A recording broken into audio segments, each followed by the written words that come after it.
आपण बघूया सांबारसाठी लागणारे साहित्य. यामध्ये वाटाणा, गाजर, शिमला मिरची, दुधी भोपळा, चिंच, गूळ, लाल तिखट, जो लागणारा मसाला, जिरं, मोहरी, तेल, चना डाळ आणि मसूर डाळ, कांदा, टोमॅटो, अद्रक आणि कोथिंबीर. चला तर आपण आता रेसिपी सुरू करूया. प्रथम यामध्ये घालूया तेल.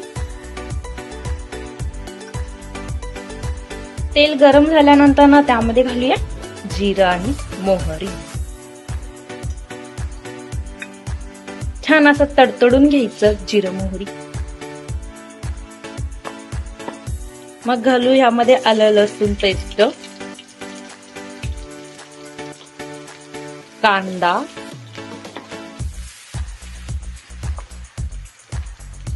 कांदा हा मस्त सोनेरी होईपर्यंत भाजून घ्यायचा.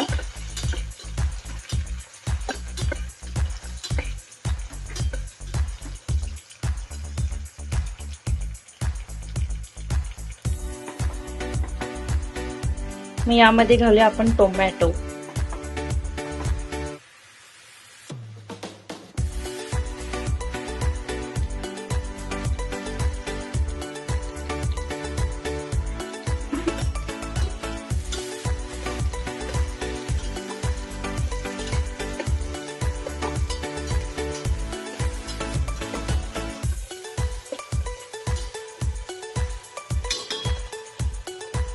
कुकर मध्ये सांबर हे आपलं पटकन बनतं.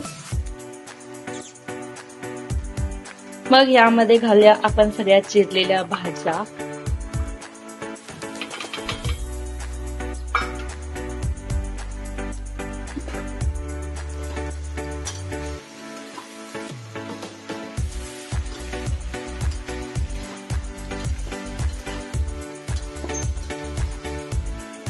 तुम्ही बघू शकता की भाज्या आपल्या शिजत आलेल्या आहेत. मग त्यामध्ये घालू की आपण हे लाल तिखट मसाला घेतलेला, घरगुती पद्धती वगैरे घरामध्ये बनवलेला मसाला.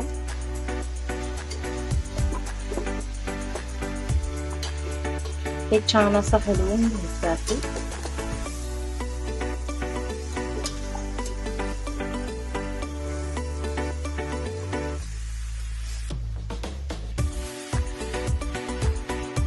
यामध्ये घालूया आपण घेतलेली तुरीची डाळ आणि मसूर डाळ घालून घेऊ.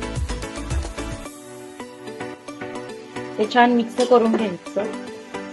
मग यामध्ये घालायचं आहे चिंच आणि गुळाचं पाणी. आणि तुम्हाला जितकं सांबर हवाय तितकं पाणी घालून घ्यायचं.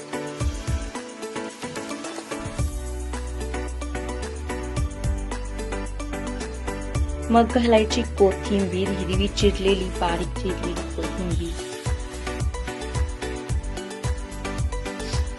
चवीनुसार मीठ.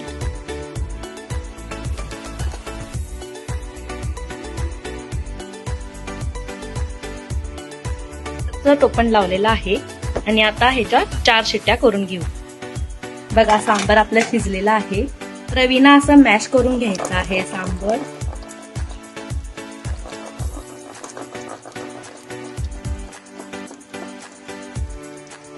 जर आपल्याला घट्ट वाटत असेल तर आपण ह्यामध्ये पाणी ऍड करू शकता. हे बघा आपलं सांबर. त्यावरती मस्त अशी कोथिंबीर भरूया.